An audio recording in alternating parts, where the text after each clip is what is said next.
Hello friends, माँ Saraswati classes के YouTube channel पर मैं शिवांश द्विवेदी आप सभी का स्वागत करता हूँ। यूपी आरबीएनएल टीजी2 यूपी पीसीएल और इसरो जिनमें पोस्ट इंस्ट्रूमेंट्स इलेक्ट्रॉनिक्स मैकेनिक्स के अंतर्गत आती है और इलेक्ट्रीशियन, इन तीनों पोस्टों के लिए हमारी स्पेशल वीडियो लेक्चर सीरीज चल रही है। इसमें हम important concept plus important questions को टॉपिक वाइज डिस्कस करते हैं। आज की जो हमारी क्लास है 70 नंबर की क्लास है। आज की क्लास में हम इंडक्टर यानी कि प्रेरक के जितने भी इंपॉर्टेंट कॉन्सेप्ट हैं जहाँ से आपके क्वेश्चन एग्जाम में पूछे जाते हैं उन सभी कॉन्सेप्ट को डिटेल में यहाँ पर डिस्कस करेंगे। और ये जो क्लास है डेली इवनिंग में 5:30 पर होती है, तो आप टाइम का ध्यान रखिएगा। इसी टाइम पर आप डेली इस क्लास को ज्वाइन कीजिएगा। इसके अलावा यूपी आरबीएनएल टीजी2 एग्ज़ाम के लिए पोस्ट इंस्ट्रूमेंट्स इलेक्ट्रॉनिक्स मैकेनिक्स के अंतर्गत आती है। इसके लिए आप हमारी ऑफलाइन टेस्ट सीरीज जो कि आपको पीडीएफ फॉर्मेट में मिलेगी, इसमें आपको 5 मॉक टेस्ट टेक्निकल सब्जेक्ट इसमें कवर किए गए हैं। इससे आप जुड़ सकते हैं। प्रीवियस ईयर पैटर्न पर आधारित इस टेस्ट सीरीज को बनाया गया है। इसमें जितने भी क्वेश्चन रखे गए हैं ये सारे क्वेश्चन इंपॉर्टेंट हैं एग्जाम के पॉइंट ऑफ व्यू से। डेडिकेटेड न्यू टेस्ट सीरीज बनाई गई है। और इसके लिए आप कैसे जुड़ सकते हैं, तो यहाँ पर आपको एक व्हाट्सएप नंबर दिख रहा है, इस पर आप मैसेज कीजिएगा। बाकी की जानकारी आपको यहीं से प्राप्त हो जाएगी। और इसके लिए आपको मात्र 60 रुपीज़ का जो अमाउंट है वो पे करना होगा। तो इस तरीके से आप इस टेस्ट सीरीज को जो है ज्वाइन कर पाएंगे। इसके अलावा आप हमारे इलेक्ट्रॉनिक्स मैकेनिक्स के 110 पीडीएफ नोट कोर्स को भी ज्वाइन कर सकते हैं। इसमें आपको जितने भी आपके इलेक्ट्रॉनिक्स के अंतर्गत जो भी आपके एग्जाम होते हैं, जितने भी टेक्नीशियन के एग्जाम हो, चाहे आपका अप्रेंटिस का एग्जाम हो, उसमें जो भी आपकी थ्योरी है सारी थ्योरी आपको मिलेगी। इसके अलावा किसी भी प्रकार की कोई बुक की ज़रूरत नहीं होगी आपको। ऑब्जेक्टिव क्वेश्चंस भी इसमें आपको मिलेंगे। जो भी प्रीवियस ईयर एग्जाम में पूछे गए हैं उनको इसमें रखा गया है, नए क्वेश्चंस को भी इसमें रखा गया है। और सबसे बड़ी बात, यहाँ पर आपको न्यूमेरिकल क्वेश्चंस भी मिलेंगे, बिल्कुल आपके एग्जाम के पैटर्न के आधार पर। और इसके लिए भी आपको चार्ज पे करना होगा। इसके लिए भी आपको यहाँ पर एक व्हाट्सएप नंबर दिया गया है, इस पर आप मैसेज कीजिएगा। बाकी की जानकारी आपको यहीं से प्राप्त हो जाइए। आइए आज की क्लास को यहाँ पर स्टार्ट करते हैं। तो आज की क्लास का जो हमारा टॉपिक है वो है इंडक्टर। इंडक्टर, इसको हम एक प्रेरक भी कहते हैं। इंडक्टर आपने देखा भी होगा, बहुत सारे एलिमेंट होते हैं जो हमारे इलेक्ट्रॉनिक्स के डिवाइस हैं, उसमें कुछ इस तरीके की एक कुंडली नुमा जो संरचना है, उस तरीके का एक जो डिवाइस है वो बना हुआ होता है। आपने बहुत बार देखा भी होगा इसको। तो इसी को कहा जाता है इंडक्टर। अब यहाँ पर इंडक्टर को जानते हैं। तो इंडक्टर क्या है? ये एक पैसिव डिवाइस होती है। बहुत इंपॉर्टेंट पॉइंट यहाँ पर आपको बताए जा रहे हैं। ये कैसी डिवाइस होती है? पैसिव डिवाइस होती है। पैसिव डिवाइस होती क्या है? पैसिव डिवाइस वे डिवाइस होती हैं जिनको चलने के लिए बाहर ऊर्जा की आवश्यकता नहीं होती है, यानी कि बाहर से किसी अन्य सोर्स की ज़रूरत नहीं होती है। और इसके अलावा ये पैसिव डिवाइस जो होती हैं ये सिग्नल को एम्पलीफाई नहीं कर पाती हैं, यानी कि उस सिग्नल के पावर को गेन नहीं कर पाती हैं। उनको कहते हैं पैसिव डिवाइस। और पैसिव डिवाइस में अगर बात करें तो मुख्यतः हमारी 3 पैसिव डिवाइस होती हैं। ये मैंने आपको स्टार्टिंग में ही बताया था कि रेजिस्टेंस, इसके अलावा कैपेसिटर और इसके अलावा इंडक्टर, ये तीनों मूलभूत पैसिव डिवाइस होती हैं। इनके बिना तो कोई सर्किट नहीं बन सकता है। तो यहाँ पर एक पॉइंट है, क्वेश्चन एग्जाम में पूछा जाता है कि इंडक्टर किस प्रकार की डिवाइस है, एक्टिव डिवाइस है, पैसिव डिवाइस है, इनमें से कोई नहीं, या किसी भी प्रकार का यहाँ पर प्रॉपर्टी नहीं रखती है। तो इंडक्टर जो होता है वो क्या है? एक पैसिव डिवाइस है। इस पॉइंट को याद रखिएगा। ये दो ही टर्मिनल डिवाइस है। दो ही टर्मिनल का मतलब क्या हुआ कि यहाँ पर 2 टर्मिनल होते हैं। जैसे यहाँ पर आप देख रहे हैं कि एक टर्मिनल इसका ये हो गया और एक टर्मिनल इसका ये हो गया। जो क्या करता है, इसका मेन काम यह है कि इसमें अगर कोई विद्युत धारा है को प्रवाहित किया जाता है, तो अगर वो विद्युत धारा प्रवाहित होती है और उसमें थोड़ा बहुत परिवर्तन हो रहा है तो उस परिवर्तन का विरोध करती है। ये मतलब क्या हुआ? आइए इस बात को समझते हैं कि परिवर्तन का ये विरोध जो है वो कैसे करती है। इस पॉइंट को समझ लेते हैं। यहाँ पर कुछ चीज़ें आपको बिल्कुल ऐसे लग रही होंगी, जैसे ये विरोध करने का मतलब ये हुआ कि ये जो है क्या ये रेजिस्टेंस है? तो नहीं, ये रेजिस्टेंस नहीं है। रेजिस्टेंस का गुण ये होता है कि वो सीधा सीधा विद्युत धारा को प्रवाहित होने का विरोध करता है, जबकि इंडक्टर जो है वो विद्युत धारा के परिवर्तन का विरोध करता है। समझिएगा इस बात को। मान लीजिए मैंने इस हमारे पास ये जो कॉइल है, ये कॉइल है, और इस कॉइल को क्या किया, मैंने यहाँ पर वोल्टेज अप्लाई किया। पहले मैंने यहाँ पर 2 वोल्ट अप्लाई किया, 2 वोल्ट का वोल्टेज अप्लाई किया, तो कुछ इसके अंदर करंट फ्लो हुई होगी। फिर इसके बाद मैंने क्या किया, इस वोल्टेज को बढ़ा दिया। जैसे ही वोल्टेज बढ़ा तो इसके अंदर करंट की वैल्यू भी बढ़ गई होगी। तो जो करंट की वैल्यू इसके अंदर बढ़ रही है, बढ़ने का मतलब क्या हुआ, ये ऊपर जा रही है। तो परिवर्तन का मतलब ये नहीं होता है कि सिर्फ बढ़ रही है, घट भी सकती है। अगर मैं इसमें किसी भी प्रकार का कोई परिवर्तन करूं, इसके अंदर जो विद्युत धारा प्रवाहित हो रही है उसमें अगर मैं उसकी वैल्यू को बढ़ाऊं या उसकी वैल्यू को घटाऊं, तो ये जो इंडक्टर है ना, इसकी वैल्यू को घटने बढ़ने का ही विरोध करती है। समझ गए इस बात को, कि यानी कि जो विद्युत धारा है ना, उसमें जो प्रवाहित हो रही है उसी के परिवर्तन का सीधा सीधा विरोध करती है। ये यहाँ पर ये बढ़ने नहीं देती है, ना ही ये इसे घटने देती है। ठीक है, तो ये इसकी कोशिश रहती है कि ये जो विद्युत धारा इसमें बह रही है वो एक समान विद्युत धारा बहती रहे, और यही होता है हमारा इंडक्टर। इससे बहुत सारी चीज़ें बनती हैं, और इसी का जो प्रिंसिपल है इसका यूज़ करके जो है ट्रांसफार्मर वगैरह हो गए या स्टार्टर वगैरह हो गए, मोटर वगैरह हो गई, इनको बनाया जाता है। आगे चल के एक एक करके ये सारी चीज़ें आपको क्लियर हो जाएंगी। अब बात करते हैं, अगर ये इंडक्टर है, जैसे हमारा रजिस्टर होता था, तो रजिस्टर का क्या होता था, रजिस्टेंस हुआ करता था। ठीक वैसे ही ये इंडक्टर है तो इसका इंडक्टेंस होगा। तो इंडक्टेंस जो है वो ठीक वैसा ही है जैसे रजिस्टर का रेजिस्टेंस होता है, और इसको हिंदी में पेरकत्व भी कहते हैं।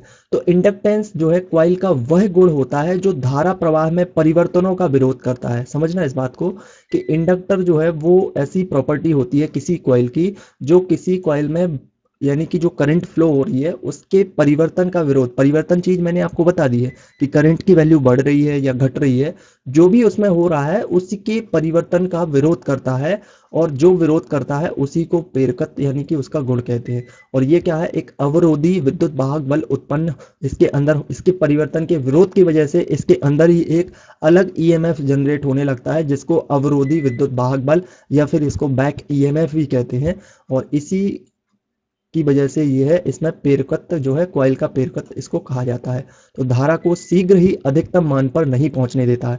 ये वही बात हो गई ना, कि मैंने यहाँ पर अगर करंट की वैल्यू बढ़ाई तो ये इसका विरोध कर रहा है, तो इसका मतलब ये हुआ कि इंस्टेंटली ये पहुंचने नहीं देगा, ये अपनी कोशिश रखेगा कि ये धारा जो हमारे अंदर बह रही है ये बढ़ ना पाए। तो ये अपनी कोशिश के अंतर्गत जितनी कोशिश होगी उतनी तो कोशिश करेगा, धीरे धीरे नहीं। लेकिन अगर जो करंट बह रही थी उसकी ज्यादा पावरफुल करंट हुई तो वो बढ़ जाएगी, धीरे धीरे बढ़ जाएगी। तो इंस्टेंट इसमें करंट नहीं बढ़ती है। इंस्टेंट का मतलब कि जैसे मैंने तत्काल बढ़ाई, 2 एम्पियर इसमें करंट फ्लो हो रही थी, तो अगर मैंने इसको 3 एम्पियर किया तो ये तत्काल नहीं हो जाएगी कि विद इन सेकंड में हो गई, नहीं, या फिर विद इन मिली सेकंड में हो गई, नहीं, थोड़ा सा टाइम लेगा और उसके बाद ये बढ़ जाएगी। तो इसको कहते हैं प्रेरकत्व। समझ गए इस बात को। अब यहां समझ लेते हैं हम इलेक्ट्रोमैग्नेटिक इंडक्शन, यानी कि विद्युत चुंबकीय प्रेरण। ये क्या होता है, विद्युत चुंबकीय प्रेरण क्या होता है, इसको समझते हैं। तो जब एक चुंबक है उसके पास अगर कोई कुंडली, कुंडली का मतलब अगर कोई कॉइल, जैसे अभी हमने इंडक्टर पढ़ा, इंडक्टर क्या है, एक प्रकार की कॉइल ही होती है। उसमें जो हमारा तार होता है उसको ऐसे घुमावदार बना दिया जाता है ऐसे करके, तो वही हमारा इंडक्टर बन जाता है। इस तरीके से घुमावदार बना दिया जाता है, उसमें इसको टर्न्स बोलते हैं, टर्न्स यानी कि वर्तन बोलते हैं या फिर फेरे बोलते हैं। तो अगर कोई चुंबक है हमारे पास, जैसे ये हमारे पास चुंबक है, तो चुंबक के 2 पोल होंगे, इस तरीके से पोल हो गया। तो पोल से क्या होगा, यहाँ पर चुंबकीय क्षेत्र उत्पन्न होता है। तो अगर जो हमारी ये कुंडली है, अगर इस कुंडली की हम यहाँ पर आपेक्षिक गति कराते हैं, आपेक्षिक गति का मतलब कि इस कुंडली को पास दूर पास दूर पास दूर इस तरीके से लाते हैं, तो ये जो हमारी कुंडली है इसके अंदर एक प्रकार का विद्युत वाहक बल यानी कि इलेक्ट्रोमोटिव फोर्स जो होता है वो उत्पन्न होने लगता है। इलेक्ट्रोमोटिव फोर्स क्या होता है, एक प्रकार का विभवांतर ही होता है।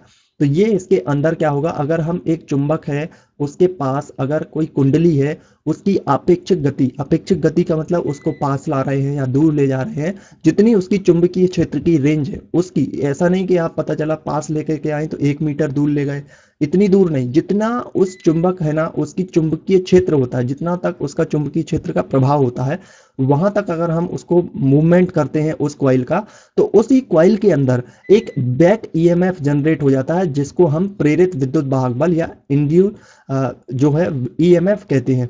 और ये क्या करता है कि अगर मान लीजिएगा हमारी ये जो कुंडली है या जो कॉइल है वो एक प्रकार से बंद है, बंद का मतलब क्या हुआ कि उसके दोनों तार यहाँ पर बंद कर दिए हमने, और यहाँ पर कोई हमने अपना एलिमेंट लगा दिया है, तो इस एलिमेंट में क्या होगा कि अब इस कुंडली के अंदर जो है करंट फ्लो होने लगेगी। ये क्या है, विद्युत धारा प्रवाहित होने लगती है, और इसे ही क्या कहते हैं, प्रेरित विद्युत धारा कहते हैं। ये घटना जो इतनी पूरी घटना हुई है, जो इतना यहाँ पर इंसिडेंट हुआ है, उसी को विद्युत चुंबकीय प्रेरण कहते हैं। जो हमारी मोटर होती है ना, जो डीसी मोटर हो गई, एसी मोटर हो गई, ये विद्युत चुंबकीय प्रेरण के सिद्धांत पर ही बनी हुई होती हैं। आपने देखा होगा कि जो हमारी मोटर है उसमें क्या है, कॉइल लगी हुई होती हैं, बीच में रूडर होता है जिसको हम आर्मेचर बोलते हैं, ठीक है। यहाँ पर आर्मेचर होता है और यहाँ पर क्या है, इस तरीके से जो दो मैग्नेट बनी हुई होती हैं। अगर डीसी मोटर को देखेंगे, छोटी छोटी जो टॉय वगैरह की होती हैं, खिलौनों की, तो उसमें इस तरीके से दो चुंबक होती हैं, बीच में एक आर्मेचर होता है। तो ये आर्मेचर घूम रहा होता है, इसको हम कैसे क्या करते हैं, किसी भी तरीके से घुमाते हैं। अगर इसको हम घुमाते हैं तो क्या होता है कि इसकी कॉइल में अगर पीछे जो यहाँ पर देखते हैं ना, यहाँ पर इसका कनेक्शन होता है, तो उसमें एक बैक ईएमएफ जनरेट हो जाता है, और वही बैक ईएमएफ क्या है, उसको हम करंट, जो डायनामो होते हैं ना, वो बैक ईएमएफ बना के करंट बनाने लगते हैं। यानी कि क्या है, ये इसकी आपेक्षिक गति ही तो हो रही है। तो इस तरीके से ये विद्युत चुंबकीय प्रेरण की घटना होती है। आपको आई होप समझ में आ गई होगी। समझ आ गई है तो वीडियो को लाइक ज़रूर कर दीजिएगा, अभी तक आपने वीडियो लाइक नहीं किया है।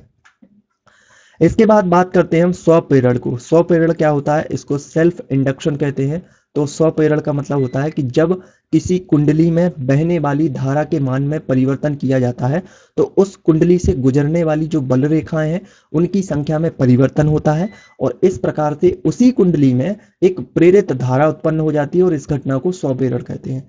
ये बात आपको जो इसकी डेफिनेशन है ये समझ में नहीं आई होगी, पर इसको हम समझते हैं कि ये होता क्या है। अभी अभी आपने जाना कि जो हमारी कॉइल होती है उसमें अगर हम विद्युत धारा के परिवर्तन का जो विद्युत धारा है, अगर उसमें किसी भी प्रकार का परिवर्तन होता है, उसकी वैल्यू बढ़ती है या घटती है, तो ये कॉइल क्या करती है, उसको अपोज करती है, उसका विरोध करती है। और ये विरोध तब करती है क्योंकि इसके अंदर खुद एक ईएमएफ जनरेट होने लगता है। यानी कि इसके अंदर खुद ही एक वोल्टेज जो है या विभवांतर है वो खुद ही इसके अंदर उत्पन्न होने लगता है। उसी की वजह से जो करंट है उसकी वैल्यू के परिवर्तन के मान को विरोध कर पाती है। तो यहाँ पर इसको समझते हैं। मान लीजिएगा हमारे पास एक सर्किट है यहाँ पर कुछ इस तरीके से, और ये इसमें एक बल्ब लगा हुआ है। ये बल्ब लगा हुआ है, इसी के यहाँ पर पैरेलल में हमने एक कॉइल लगा दी है, इस तरीके से एक कॉइल लगा दी है, जो कॉइल आप यहाँ पर देख रहे हैं, और इसमें हमने एक बैटरी लगाई है, ठीक है। जैसे ही हम इसमें करंट फ्लो करते हैं तो क्या होगा, करंट फ्लो करते हैं तो ये बल्ब जलने लगेगा। इसका मतलब क्या होगा, बैटरी से एक इंस्टेंट यहाँ पर जो करंट है वो जा रही है, इंस्टेंट यानी कांस्टेंट जो करंट है वो जा रही है, एकदम नियत करंट इसके अंदर जा रही है। फिर हमने क्या किया, इस बैटरी के कनेक्शन को बंद कर दिया, यानी कि यहाँ पर जो स्विच था उसको बंद कर दिया। तो स्विच बंद करने का मतलब क्या हुआ, स्विच बंद करने का मतलब हुआ कि हमने धारा के मान में परिवर्तन कर दिया। पहले जा रही थी, बाद में बंद हो गई, यानी कि परिवर्तन ही हुआ है ना। तो एकदम से इसमें हमने परिवर्तन कर दिया। अब अगर ये परिवर्तन हुआ तो इसकी वजह से क्या होगा, ये जो यहाँ पर कॉइल लगी हुई थी इसके समानांतर में ये कॉइल क्या करेगी, यहाँ पर इसमें ये इसका विरोध करेगी। जो इस सर्किट में करंट फ्लो हो रही थी उस करंट का विरोध करेगी, उसके परिवर्तन का विरोध करेगी। हमने यहाँ पर बंद कर दिया ये बल्ब, यानी यहाँ पर जो बैटरी से स्विच था, ये सर्किट से जो स्विच लगा था इसको बंद कर दिया। तो बंद करने से क्या होगा कि ये जो यहाँ पर आप देख सकते हैं, ये जो हमारी कॉइल है ये परिवर्तन का विरोध करेगी, और विरोध करने की वजह से इसके अंदर एक खुद ही वोल्टेज जनरेट हो जाएगा, इस कॉइल के अंदर एक विभवांतर जनरेट हो जाएगा। और इस विभवांतर का क्या होगा, फिर यहाँ से बैटरी से तो करंट आ नहीं रही, फिर इसके अंदर जब विभवांतर है तो थोड़ी देर के लिए, जैसे ही हम स्विच को बंद करेंगे तो थोड़ी देर के लिए ये जो बल्ब था ना, ये बल्ब जल जाएगा। थोड़ी देर के लिए, बहुत मिली सेकेंड के लिए जलेगा, और बहुत तेज ही यानी रोशनी के साथ जलेगा और बंद हो जाएगा। क्यों, क्योंकि ये जो कॉइल थी ना इसके अंदर विभवांतर उत्पन्न हो गया था, यानी एक प्रकार का वोल्टेज जनरेट हो गया था, और इसी वोल्टेज की वजह से ये बल्ब जला था। इसका मतलब क्या हुआ कि इसमें स्वप्रेरण हुआ है। स्वप्रेरण का मतलब उसी कुंडली के अंदर सेल्फ इंडक्शन हो गया है। समझ गए इस बात को। तो अब परिभाषा को फिर से रीड कीजिएगा कि जब किसी कुंडली में बहने वाली धारा के मान में परिवर्तन किया जाता है, इसी कुंडली के धारा में परिवर्तन हो गया, तो उस कुंडली से गुजरने वाली जितनी भी बल रेखाएं हैं उनकी संख्या में परिवर्तन होता है। उनकी जो बल रेखाएं यहाँ पर सीधी गुजरती हैं, जिनको हम फ्लक्स कहते हैं, तो ये फ्लक्स जो है उसमें चेंज होता है। फ्लक्स जो है पहले ज़्यादा यानी कि ज़्यादा था, अब जैसे करंट बंद हुई यहाँ से तो कम हो गया। तो कम होने का मतलब क्या हुआ, परिवर्तन हो गया। तो इसके अनुरूप क्या होता है कि उसी कुंडली में प्रेरित एक विद्युत धारा उत्पन्न हो जाती है, और इस घटना को स्वप्रेरण, यानी कि उसी कुंडली में अंदर ही एक विद्युत धारा उत्पन्न हो जाती है, और इसी घटना को स्वप्रेरण कहा जाता है। ये बात समझ में आई आपको। इसके बाद हम देखते हैं सेल्फ इंडक्टेंस, और जो हमारा कोफिशिएंट होता है सेल्फ इंडक्टेंस का, उसको हम जान लेते हैं कि ये होता क्या है। सेल्फ इंडक्टेंस मतलब कि स्वप्रेरकत्व, यानी कि अभी अभी आपको स्वप्रेरण समझ में आया, तो स्वप्रेरण जो होता है ना उसका कुछ ना कुछ स्वप्रेरकत्व भी होगा, या फिर इसको हम स्वप्रेरण गुणांक भी कहते हैं। समझ गए इस बात को? तो ये होता क्या है, तो किसी कुंडली से संबद्ध चुंबकीय फ्लक्स उसमें प्रवाहित धारा के अनुक्रमानुपाती होता है। चुंबकीय फ्लक्स का मतलब क्या हुआ कि कोई हमारा यहाँ पर इस तरीके से एक यहाँ पर मान लीजिएगा एक चालक पदार्थ है और इसके अंदर जो है विद्युत धारा प्रवाहित हो रही है, तो विद्युत धारा प्रवाहित होने की वजह से क्या होता है कि चालक पदार्थ में विद्युत क्षेत्र तो उत्पन्न होता ही होता है, चुंबकीय क्षेत्र भी उत्पन्न हो जाता है। और चुंबकीय क्षेत्र उत्पन्न होने की वजह से इसमें क्या होता है कि विद्युत जो चुंबकीय फ्लक्स है वो इसमें जो चुंबकीय क्षेत्र होता है वो एकदम बिल्कुल लंबवत, यानी कि इसके बिल्कुल यहाँ पर इस तरीके से लंबवत हो जाता है और इसी को चुंबकीय फ्लक्स कहते हैं, और इनको क्या कहते हैं, बल रेखाएं बोलते हैं। तो कुंडली से संबंधित चुंबकीय फ्लक्स जो है उसमें प्रवाहित धारा का अनुक्रमानुपाती होता है, यानी कि जो यहाँ पर आपकी धारा प्रवाहित हो रही है, जितनी ज़्यादा धारा प्रवाहित होगी उसका चुंबकीय फ्लक्स उतना ही ज़्यादा होगा। इसीलिए तो क्या होता है कि जब ज़्यादा धारा प्रवाहित होती है तो चुंबकीय फ्लक्स यहाँ पर ज़्यादा जनरेट होने लगता है। तो यहाँ पर सीधा सीधा ये अनुक्रमानुपाती है, तो इसका मतलब क्या हुआ कि जो फ्लक्स है उसको हम फाई से डिनोट करते हैं, फ्लक्स समानुपाती आई, आई यहाँ पर विद्युत धारा है। जब फ्लक्स ये समानुपाती का चिन्ह हटाते हैं तो इसके बराबर में एक नियतांक वैल्यू आती है, नियतांक एक कांस्टेंट वैल्यू को लाना पड़ता है। तो यहाँ पर जब हम इसका जो ये यहाँ पर आप समानुपाती चिन्ह देख रहे हैं इसको हटाया, तो यहाँ पर क्या हुआ कि एक नियतांक वैल्यू आई है, और नियतांक वैल्यू आई तो यहाँ पर जो नियतांक वैल्यू है वो एल है।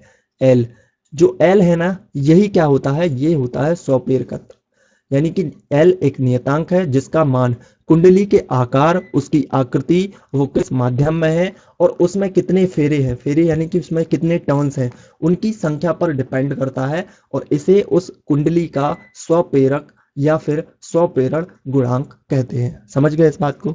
यानी कि ये जो स्वप्रेरकत्व है वो कहाँ से आया, अब आपको समझ आ गया। अगर हम किसी कुंडली में धारा परिवर्तन की दर जो है, अगर धारा उसमें प्रवाहित हो रही थी और उसकी परिवर्तन की दर को 1 एम्पियर प्रति सेकंड होने देते हैं, यानी कि 1 सेकंड में वो 1 एम्पियर उसमें धारा परिवर्तन हो गई, और उसमें होने वाला जो विद्युत विभवांतर बल है वो 1 वोल्ट है, यानी कि उसमें 1 वोल्ट का हमने वहां पर वोल्टेज लगाया, और उसमें जो करंट फ्लो हो रही थी ना उसके परिवर्तन, या अगर उसका परिवर्तन करना है तो 1 सेकंड में अगर वो 1 एम्पियर परिवर्तित हो जाती है, तो उस कुंडली का आपको स्वप्रेरण जो है उसकी वैल्यू कितनी होती है, हमेशा 1 हेनरी होती है। इस बात को समझ गए आप, 1 हेनरी। अब स्वप्रेरक जो होता है ना उसकी वैल्यू अगर यूनिट की बात करें तो यूनिट होती है हेनरी में। जैसे हमारा रेजिस्टेंस है, तो रेजिस्टेंस को हम किस में मेजर करते हैं, जब उसका मापन दर्शाते हैं तो ओम में दर्शाते हैं। ठीक वैसे ही यहाँ पर अगर हमारे पास कॉइल है और उसका अगर प्रेरकत्व है जिसको हम इंडक्टेंस कहते हैं, तो उस इंडक्टेंस की जो मेजरमेंट की यूनिट होती है उसकी मेजरमेंट की यूनिट हेनरी होती है। और हेनरी जो है वो एक बहुत ही जाने माने वैज्ञानिक हैं, इनके नाम पर इसका यूनिट रखा गया है। ठीक है, अब यहाँ पर कुछ और चीजें भी दी गई हैं जो कि इंपॉर्टेंट है एग्जाम के पॉइंट ऑफ व्यू से, कि 1 मिली हेनरी बराबर कितना होता है, तो जिसको हम जो है स्मॉल एम और एच, और हेनरी को एच से डिनोट किया जाता है। तो 1 मिली हेनरी बराबर होता है 10⁻³ हेनरी के। समझ गए इस बात को? इसके अलावा अगर एक माइक्रो हेनरी की बात करें तो 1 माइक्रो हेनरी होता है 10⁻⁻6 हेनरी के। ये दोनों वैल्यू को याद रखना, क्योंकि एग्जाम में जो हमारे क्वेश्चन आते हैं ना, जैसे कि न्यूमेरिकल क्वेश्चन हो गए, तो उसमें यही होता है, उसमें चूंकि हमें वैल्यू रखनी होती है वो हेनरी में रखनी होती है, क्योंकि हेनरी, एम्पियर, वोल्ट ये सभी एक जो है एक उसमें आते हैं, और जो मिली हेनरी, ये मिली माइक्रो हेनरी वगैरह हो गई, तो एग्जाम में माइक्रो हेनरी अगर दे देता है तो आपको इस माइक्रो हेनरी को चेंज करना होता है हेनरी में। तो हेनरी में कैसे चेंज करेंगे, इसके आगे 10⁻⁻6 का मल्टीप्लाई कर देंगे तो ये हेनरी में वैल्यू कन्वर्ट हो जाएगी। इसके अलावा जो सेल्फ इंडक्टेंस जो है वो, अगर हम कोई हमारे पास ऐसी एक लंबी परिनालिका है, लंबी परिनालिका का मतलब कि एक लंबी इस तरीके से एक कॉइल है हमारे पास, काफी लंबी कॉइल है, तो उसकी बात की गई है काफी, या फिर जिस तरीके से लंबी कॉइलें होती हैं उसकी बात की गई है, ज्यादा लंबी भी नहीं, पर अगर नॉर्मली बात की जाए कि इसका आकार जो है एक परिनालिका है, उसके संबंध जो स्वप्रेरकत्व, उसका जो यहाँ पर सेल्फ इंडक्टेंस होता है उसके लिए फॉर्मूला क्या होता है। अगर क्वेश्चन एग्जाम में पूछा जाए कि जो हमारे पास क्वेश्चन एग्जाम में पूछ लिया जाए कि एक क्वेश्चन है आपके पास कि एक कुंडली है, उसके माध्यम की जो चुंबकशीलता है वो इतनी है, कोई वैल्यू दे दी, उस कुंडली का अनुप्रस्थ काट का क्षेत्रफल इतना है, उस कुंडली की लंबाई इतनी है और उस कुंडली के फेरों की संख्या इतनी है, जो भी यहाँ पर वैल्यू दे दी जाए। तो आपसे पूछा गया है कि उस कुंडली का सेल्फ इंडक्टेंस कितना होगा। बहुत छोटे छोटे क्वेश्चन होते हैं इस तरीके से, तो ये आपको फॉर्मूले से ही निकालना होगा। ये होता है फॉर्मूला कि अगर हमारे पास एक कुंडली है, कुछ इस तरीके की एक कुंडली है मान लीजिएगा, अब इसमें आपको पूछा जाए कि इस कुंडली का जो सेल्फ इंडक्टेंस है वो कितना होगा। ठीक है, तो इसका सेल्फ इंडक्टेंस क्या होगा, एल बराबर म्यू एन स्क्वायर ए अपॉन एल। ये म्यू क्या होता है, ये कुंडली जो है ना वो कितनी चुंबकशीलता वाले क्षेत्र में रखी हुई है, यानी कि जो माध्यम है उसकी चुंबकशीलता कितनी है, वहां पर कोई चुंबकीय प्रभाव कितना है, कम है ज्यादा है, जो भी है उसकी वैल्यू होती है अपनी अपनी। एन स्क्वायर क्या हो गया, एन इस कुंडली के फेरों की संख्या, इस कुंडली में कितने टर्न्स हैं। ए क्या हो गया, ए इस कुंडली का जो अनुप्रस्थ काट का क्षेत्रफल है ना, उसके अनुप्रस्थ काट के क्षेत्रफल की वैल्यू ए। एल क्या हो गया, एल इस कुंडली की लंबाई। तो इस तरीके से इसका ये फॉर्मूला है, याद रखना है ये फॉर्मूला। और इससे संबंधित कुछ और पॉइंट भी एग्जाम में बन के पूछे जाते हैं, तो वो कौन कौन से पॉइंट हैं उनको यहाँ पर हम देख लेते हैं। जैसे कि यहाँ पर पूछ लिया जाए कि मान लीजिएगा अगर एक कोई कॉइल है, आपसे क्वेश्चन पूछा जाए कि हमारे पास एक कॉइल है, उसके अगर अनुप्रस्थ काट के क्षेत्रफल को बढ़ाते हैं तो उसका सेल्फ इंडक्टेंस क्या होगा, बढ़ेगा, घटेगा, अपरिवर्तित रहेगा या इनमें से कोई नहीं। इस तरीके के क्वेश्चन पूछे जाते हैं। तो जो ये वैल्यू है ना, ये हमें अगर ये फॉर्मूला आप याद रखते हैं तो इस फॉर्मूले के साथ बहुत कुछ आप जो है सीख पाएंगे, इस फॉर्मूले से बहुत कुछ सीख पाएंगे। क्यों, क्योंकि ये फॉर्मूला एक तो न्यूमेरिकल क्वेश्चन यहाँ से बन जाता है, दूसरी चीज यहाँ पर जो हमारी यहाँ पर कॉइल थी ना, उसका जो इंडक्टेंस है वो किस किस पॉइंट पर निर्भर करता है, ये भी हमें इसी से पता चलता है। तो सबसे पहला पॉइंट है कि अनुप्रस्थ काट के क्षेत्रफल पर, अगर हम किसी जो कुंडली है हमारी उसके अनुप्रस्थ काट के क्षेत्रफल को बढ़ा देते हैं तो 100 पेरकत बढ़ जाएगा। अब ये कैसे पता चला, ये आप यहाँ पर फॉर्मूला देख रहे हैं कि L बराबर यहाँ पर जो वैल्यू है उसके मल्टीप्लाई में A है और ऊपर ये मल्टीप्लाई है। इसका मतलब क्या हुआ कि अगर A की वैल्यू बढ़ेगी तो ऑब्वियस सी बात है इस पूरे की वैल्यू बढ़ जाएगी। पूरे की वैल्यू बढ़ने का मतलब हुआ कि L की वैल्यू बढ़ गई। तो इसका मतलब ये हुआ कि अगर अनुप्रस्थ काट का क्षेत्रफल बढ़ा दिया जाता है तो जो यहाँ पर कुंडली थी उसका 100 पेरकत भी बढ़ जाएगा। ये सारे पॉइंट इंपॉर्टेंट है, यहीं से एग्जाम में क्वेश्चन पूछे जाते हैं। इसके बाद सेकंड है यहाँ पर फेरों की संख्या। फेरों की संख्या का मतलब क्या हुआ कि अगर जो n है उसकी वैल्यू की बात की गई है तो सीधी सीधी बात है कि यहाँ पर भी n क्या है, मल्टीप्लाई में है, और मल्टीप्लाई वो भी कैसा है, इसके ऊपर वाली वैल्यू है। तो अगर n की वैल्यू बढ़ेगी तो इस पूरे की वैल्यू बढ़ जाएगी। इस पूरे की वैल्यू का मतलब क्या हुआ कि l की वैल्यू बढ़ गई। तो क्या मतलब हुआ कि फेरों की संख्या बढ़ाने पर जो 100 पेरकत है उसकी वैल्यू भी बढ़ जाती है। इसके बाद यहाँ पर लंबाई, लंबाई का मतलब यहाँ पर L, L क्या है, यहाँ पर भाग दिया जा रहा है। अब अगर L की वैल्यू बढ़ती है, L की वैल्यू सोचिएगा यहाँ पर अगर मैं बढ़ा देता हूँ तो इस पूरे की वैल्यू घट जाएगी। क्यों घट जाएगी, क्योंकि L यहाँ पर भाग में है। जब इस पूरे की वैल्यू यहाँ पर घट जाएगी तो ऑब्वियस सी बात है कि L की वैल्यू भी घट जाएगी। इसका मतलब क्या हुआ कि अगर लंबाई बढ़ाते हैं तो पेरकत कम हो जाता है। ये सारी चीजें आप फॉर्मूले से निकाल पा रहे हैं ना। ऐसे ही अगर आप फॉर्मूला याद रखेंगे तो सारी चीजें आपको रटने की जरूरत, कुछ भी रटने की जरूरत नहीं है। वहीं पे आपने ये फॉर्मूला रखा और दिखा के देख लिया कि हाँ क्या क्या कहाँ पर कौन सी चीज परिवर्तित हो रही है। इसी तरीके से अगर परिमाणिका की कुरोड़ की चुंबकशीलता की बात करें तो चुंबकशीलता म्यू होती है, और जो म्यू है यहाँ पर, और ये क्या है यहाँ पर कि इसके बिल्कुल बराबर में है, और ये क्या है ऊपर की ओर वैल्यू। इसका मतलब अगर इसको मल्टीप्लाई करते हैं तो ये वैल्यू की पूरी वैल्यू बढ़ जाएगी, जिसका मतलब यह हुआ कि L की वैल्यू भी बढ़ जाएगी। इसका मतलब ये हुआ कि अगर चुंबकशीलता बढ़ती है तो उसका 100 पेरकत भी बढ़ जाता है। यहाँ पर आपको सारे कॉन्सेप्ट क्लियर हो गए होंगे। इसके बाद आगे देखते हैं, तो आगे होता है अन्योन प्रेरण।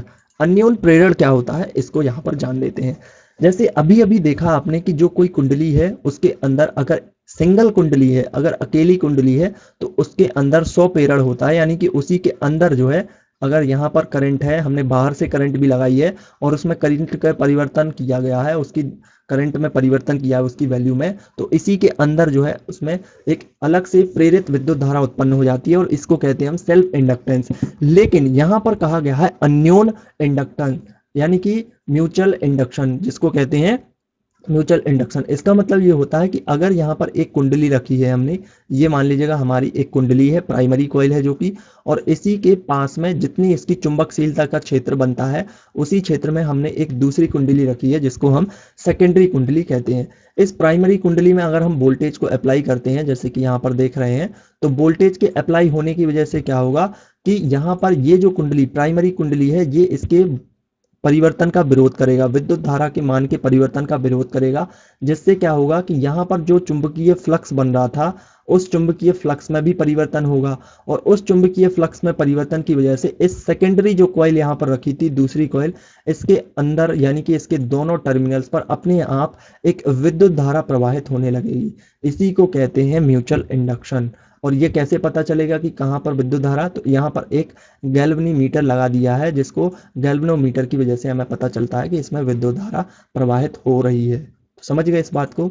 सीधी सीधी बात है कि अगर हमने यहाँ पर एक कॉइल रखी, उसमें विद्युत धारा अप्लाई की और वो विद्युत धारा परिवर्तित हो रही है, तो विद्युत धारा के परिवर्तन की वजह से उस कुंडली के संबद्ध जो भी चुंबकीय फ्लक्स है उसमें परिवर्तन होगा।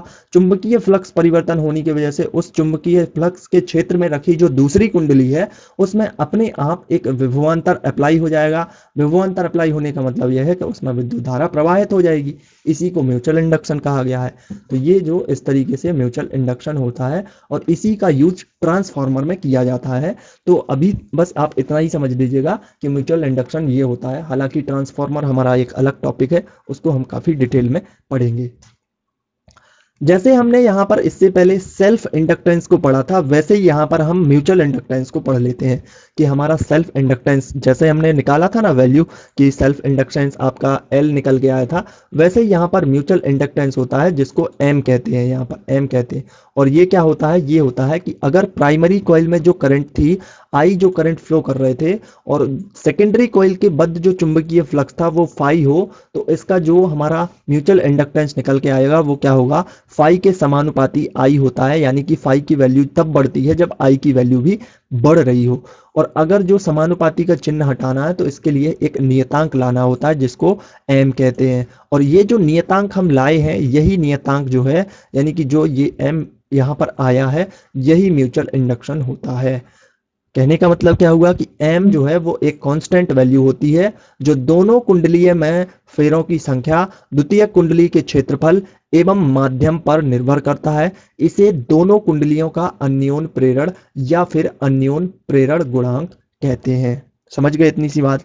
सीधी सीधी बात है कि जैसे अगर पहली कुंडली में अगर विद्युत धारा प्रवाहित की और विद्युत धारा के मान में परिवर्तन हुआ, जिससे उससे संबंध चुंबकीय फ्लक्स में परिवर्तन हुआ, जिसकी वजह से सेकेंडरी कॉइल में ऑटोमेटिक एक करंट जनरेट हुई, तो ये जो करंट जनरेट हुई उसके अंतर जो म्यूचुअल इंडक्शन हुआ, यानी कि म्यूचुअल इंडक्शन का एक जो कांस्टेंट वैल्यू होती है दोनों की, ये किस पर डिपेंड करती है, ये दोनों कुंडलियों में जितने भी टर्न्स हैं उसके अंदर, और दूसरी कुंडली का क्षेत्रफल और दूसरी कुंडली का माध्यम, इस पर ये वैल्यू निर्भर करती है। इसके बाद देखते हैं हम दो लंबी कुंडली है हमारी, दो लंबी कुंडली हैं, उनके मध्य जो अन्योन प्रेरण होता है उसके लिए फॉर्मूला क्या होता है। यानी कि आपके पास दो कुंडलियां रखनी, जैसे अभी अभी जैसे आपने यहाँ पर देखा ना, एक कुछ इस तरीके का डायग्राम देखा था कि एक कुंडली ये है, फिर एक कुंडली इस तरीके से ये है, तो दो कुंडलियां हैं यहाँ पर। अब क्वेश्चन एग्जाम में पूछ लिया गया आपसे कि यहाँ पर दो कुंडलियां दे दी आपको, वहां पर आपको दोनों कुंडलियों की चुंबकशीलता दे दी कि वहां पर कितनी है, पहली कुंडली की टर्न्स की वैल्यू दे दी, पहली कुंडली में कितने संख्या है उसके टर्न्स के, सेकंड कुंडली में कितने टर्न्स की संख्या है, दोनों का अनुप्रस्थ काट का क्षेत्रफल क्या है, और वहां पर लंबाई क्या है इसकी, दोनों कुंडलियों के बीच की दूरी क्या है। तो अब से पूछा जाए कि इसके बीच जो म्यूचुअल इंडक्शन हुआ है उसकी वैल्यू आप निकालिए, तो उसके लिए कैसे निकालते हैं, उसके लिए इस फॉर्मूले से हम वैल्यू निकालते हैं। फॉर्मूला क्या हो जाएगा, दोनों कुंडलियों का म्यूचुअल इंडक्शन जिसको m से डिनोट करते हैं is equal to mu n1 multiply n2 multiply a upon l। यहाँ पर अब क्या कौन सी वैल्यू क्या है तो यहाँ पर जान लेते हैं। m अभी अभी बताया, ये क्या है आपका म्यूचुअल इंडक्शन। इसके बाद l क्या है, उन दोनों कुंडलियों के बीच की दूरी। म्यू क्या है, माध्यम की चुंबकशीलता कि वो किस माध्यम में रखा है, उस माध्यम की कितनी चुंबकशीलता है। n क्या है, पहली कुंडली में कितने फेरों की संख्या है, यानी कि पहली कुंडली जो थी उसमें कितने टर्न्स है। n2 क्या है, दूसरी कुंडली में कितने फेरों की संख्या है। और a क्या है, जो कुंडलियां है ना उनके अनुप्रस्थ काट का क्षेत्रफल क्या है। तो ये फॉर्मूला याद रखिएगा। अब यहाँ पर हम देखते हैं कि जो हमने फॉर्मूला यहाँ पर देखा था ना, इससे पहले आप देख रहे थे कि जो हमारा सेल्फ इंडक्टेंस का फॉर्मूला आया था, एम बराबर क्या आया था, एम बराबर म्यू, यहाँ पर N1 N2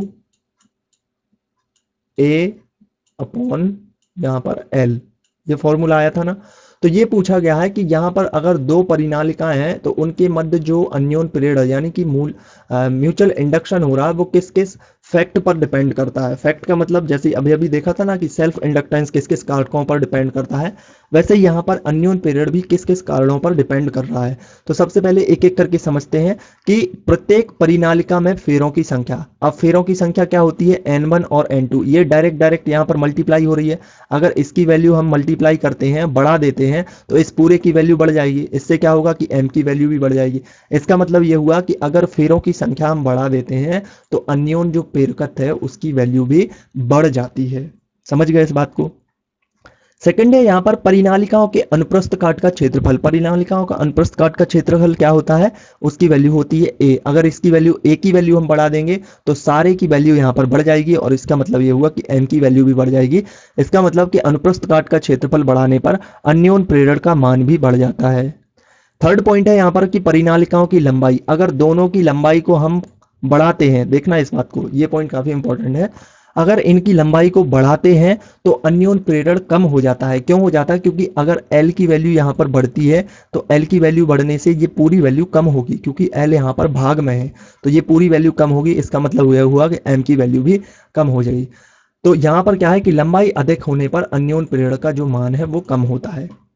इसके अलावा क्रोड की चुंबकशीलता, यानी कि जो क्रोड कहाँ पर रखा है उस माध्यम की चुंबकशीलता क्या है, म्यू है। और अगर म्यू की वैल्यू बढ़ती है तो ऑब्वियस सी बात है अन्योन प्रेरण की वैल्यू भी बढ़ जाएगी, क्योंकि पूरे की वैल्यू बढ़ेगी और पूरा बराबर है m के। तो इस तरीके से ये पॉइंट आपको याद होने चाहिए। अगर फॉर्मूला याद है तो न्यूमेरिकल क्वेश्चन भी बनेगा और इससे संबंधित जैसे भी ये कॉन्सेप्ट बाई क्वेश्चन आ रहे हैं तो ये भी आपसे सारे के सारे बन जाएंगे। इसके बाद यहाँ पर एक छोटा सा अंतर जान लेते हैं कि जो अन्योन पीरियड आपने पढ़ा अभी म्यूचुअल इंडक्शन और जो सेल्फ इंडक्शन पढ़ा आपने, उसमें अंतर क्या होता है। तो जो हमारा किसी भी कुंडली में बहने वाली विद्युत धारा के मान में परिवर्तन करने पर उसी कुंडली में ही प्रेरित धारा उत्पन्न हो जाती है। इस घटना को कहते हैं स्व प्रेरण। सारी चीजें अभी अभी एक्सप्लेन करके समझाई हैं आपको कि कोई कुंडली है उसमें अगर करंट फ्लो हो रही है, करंट फ्लो होने से उसका चुंबकीय जो चुंबकीय फ्लक्स है उसमें परिवर्तन होता है। उसके परिवर्तन की वजह से उसके प्रेरण जो है वो जनरेट हो जाती है, उसके अंदर एक विद्युत धारा जनरेट हो जाती है और इसी विद्युत धारा के जनरेट होने की घटना को क्या कहते हैं, सेल्फ इंडक्शन कहते हैं। इसी प्रकार से अननोन प्रेरण क्या होता है, तो जब दो कुंडलियां रखी हुई होती हैं, किसी एक कुंडली में अगर परिवर्तन करते हैं, उसकी धारा के मान में परिवर्तन करते हैं तो उससे चुंबकीय फ्लक्स के क्षेत्र में रखी हुई जो दूसरी कुंडली होती है उसमें क्या होता है कि उसमें एक प्रेरित धारा उत्पन्न हो जाती है, जिसको क्या कहते हैं, अननोन प्रेरण कहते हैं। समझ गए इस बात को। यहाँ पर स्वप्रेरण क्या है कि इसमें एक कुंडली होती है। स्वप्रेरण में देखा था ना आपने कि एक ही कुंडली होती है, उसी कुंडली के अंदर होता है ये सारा का सारा इंसिडेंट। और अन्योन प्रेरण में क्या होता है कि इसमें दो कुंडलियां होती हैं। दो कुंडलियां यानी कि एक यहाँ पर आपने देखा था, डायग्राम दिखाया था, इस तरीके की रखी होती है और एक ऐसी रखी हुई होती है। स्वप्रेरण में क्या होता है कि प्रेरित धारा मुख्य धारा के मान को प्रभावित करती है, क्योंकि मुख्य धारा जो मेन करंट फ्लो हो रही है वो इसी कॉइल में फ्लो हो रही है, तो इसकी वैल्यू को कम करने का प्रभाव करेगा। जबकि अन्योन प्रेरण में क्या होता है कि इसमें मेन धारा इसमें करंट फ्लो हो रही है और ये इसमें होती है, तो डायरेक्टली इसको जो है किसी भी प्रकार से डायरेक्टली यहाँ पर प्रभावित नहीं करती है। तो ये सारे पॉइंट आपको समझ में आ गए। चलिए, अब यहाँ पर हमने जैसे अपने रेजिस्टेंसों का कॉम्बिनेशन पढ़ा था, कैपेसिटर का कॉम्बिनेशन पढ़ा था, ठीक वैसे ही यहाँ पर हमारे इंडक्टर का भी कॉम्बिनेशन होता है और ये दोनों प्रकार का होता है। एक होता है सीरीज में। सीरीज में कैसे होगा, ऐसे जैसे आप यहाँ पर डायग्राम देख रहे हैं कि कुछ इस तरीके से जोड़ना सीरीज में कहलाता है। तो श्रेणी क्रम में जोड़ने पर दोनों कुंडलियों में समान धारा प्रवाहित होगी, जो करंट है वो समान होगी। ध्यान रखना इस बात को, क्वेश्चन आता है एग्जाम में, भाई आपसे क्वेश्चन पूछा जाएगा कि बताइए अगर जो हमारी कुंडलियां हैं उसमें समान धारा कब प्रवाहित होगी, श्रेणी क्रम में, समांतर क्रम में, मिश्रित क्रम में, इसमें से कोई नहीं। तो आपको याद रखना है कि श्रेणी क्रम में जब हम इनको इस तरीके से जोड़ते हैं तो एक समान धारा प्रवाहित होती है। ये पॉइंट ध्यान रखना, इसको याद रखना अच्छे से। अतः संपूर्ण चुंबकीय फ्लक्स फाई उसमें अलग अलग संबद्ध चुंबकीय फ्लक्स के योग के बराबर होता है। इसका मतलब क्या हुआ कि सीधा सीधा फॉर्मूला याद रखिएगा, इसके ड्राइव के चक्कर में मत पड़िएगा। फॉर्मूला ये होता है कि जो इसमें इंडक्टेंस होगा L बराबर वो L1 और L2 के बराबर होगा, यानी कि इसका दोनों का जो इंडक्टेंस का योग होगा वही इसका पूरा का पूरा इक्विवेलेंट जो इंडक्टेंस है वो कहलाएगा। सीरीज में बात की जा रही है ये, तो सीरीज में याद रहेगा L बराबर L1 प्लस L2। इसी प्रकार अगर हम इसको समानांतर क्रम में देखें तो समानांतर क्रम में क्या होता है कि इसका फॉर्मूला वही होता है 1/L बराबर 1/L1 प्लस 1/L2 इस तरीके से। और समांतर क्रम आपको पता ही है कि इस तरीके से एक कॉइल हो गई और इसमें इस तरीके से एक कॉइल हो गई, इसको जोड़ दिया, जैसे हमारे रेजिस्टेंस और कैपेसिटर जुड़े जाते हैं। तो ये बात समझ में आ गई, इसको भी याद रखना। इसमें क्या होगा, करंट अलग अलग हो जाएगी। जैसे हमारे समांतर क्रम में श्रेणी क्रम में करंट एक जैसी थी, इसमें करंट अलग अलग हो जाएगी। ठीक है, अब यहाँ पर हम जो है अभी हमने क्या देखा कि दो कुंडलियां हैं, उसके मध्य स्वप्रेरकत्व और अन्योन प्रेरकत्व का संबंध क्या होता है। जैसे हमारी कोई कुंडली है, उसमें उसके अंदर खुद भी स्वप्रेरकत्व होगा और उसकी वजह से दूसरी कुंडली में अन्योन प्रेरकत्व जनरेट हो रहा है, तो उनके बीच संबंध क्या होता है, यहाँ से भी क्वेश्चन आता है एग्जाम में। तो बस इसके लिए फॉर्मूला है, फॉर्मूला क्या है, m बराबर L1 मल्टीप्लाई L2 और ये रूट होता है। यानी कि क्वेश्चन क्या आता है, क्वेश्चन आता है एग्जाम में कि आपके पास दो कुंडलियां हैं, उन दोनों कुंडलियों का पहली कुंडली का जो स्वप्रेरकत्व है वो इतना दिया हुआ है L1, दूसरी कुंडली का स्वप्रेरकत्व कितना है L2 है। दोनों कुंडलियां अगर अन्योन प्रेरण के स्थिति में रखी हुई हैं तो उनका अन्योन प्रेरकत्व कितना होगा, ये आपसे क्वेश्चन पूछा जाता है। इसरो में ऐसे क्वेश्चन बहुत पूछे जाते हैं और हो सकता है आपके एग्जाम में भी बहुत बार पूछ लिया जाए, ये क्वेश्चन आगे पूछ लिया जाए। तो इसके लिए फॉर्मूला होता है m बराबर रूट L1 इंटू L2, यानी कि m क्या हो गया, m हो गया उन दोनों कुंडलियों से बनने वाला अन्योन प्रेरण, L1 क्या हो गया पहली कुंडली का स्वप्रेरकत्व और L2 क्या हो गया दूसरी कुंडली का स्वप्रेरकत्व। इतने सारी चीज़ें आपको समझ में आई। आज की क्लास यहीं पर कंप्लीट करते हैं हम, हमारा जो इंडक्टर है वो सारा का सारा कंप्लीट किया गया है। इतनी सारी चीज़ें आप सीख लेते हैं तो सारी चीज़ें आपसे बन जाएंगी। इसके अलावा आप हमारे 5 मॉक टेस्ट टेक्निकल जो सब्जेक्ट है इसमें रखे गए हैं, इससे आप जुड़ सकते हैं। ऑफलाइन ये टेस्ट सीरीज है, PDF फॉर्मेट में मिलेगी, सारे इंपॉर्टेंट क्वेश्चन इसमें आपको मिल जाएंगे। डेडिकेटेड न्यू टेस्ट सीरीज बनाई गई है। इसके लिए आपको क्या करना है, यहाँ पर एक व्हाट्सएप नंबर दिया है, इस पर आपको मैसेज कीजिएगा, सारी जानकारी यहाँ से आपको प्राप्त हो जाएगी। मात्र 60 रुपीज़ आपको अमाउंट पे करने हैं और इससे ये टेस्ट सीरीज आप प्राप्त कर पाएंगे। अगर आपने अभी तक चैनल सब्सक्राइब नहीं किया है तो ज़रूर करना, नोटिफिकेशन बेल आइकन को भी प्रेस कर देना, आगे की वीडियोस आपको मिल सकें इसके लिए बेल आइकन प्रेस कर देना ताकि आपको नोटिफिकेशन टाइम टू टाइम पहुंचते रहे। और 5:30 बजे हमारी ये इवनिंग में क्लास होती है, तो डेली इसको ज्वाइन कीजिएगा, लाइक कीजिएगा, शेयर कीजिएगा और सब्सक्राइब कीजिएगा अगर आपने सब्सक्राइब नहीं किया है। So thank you for watching.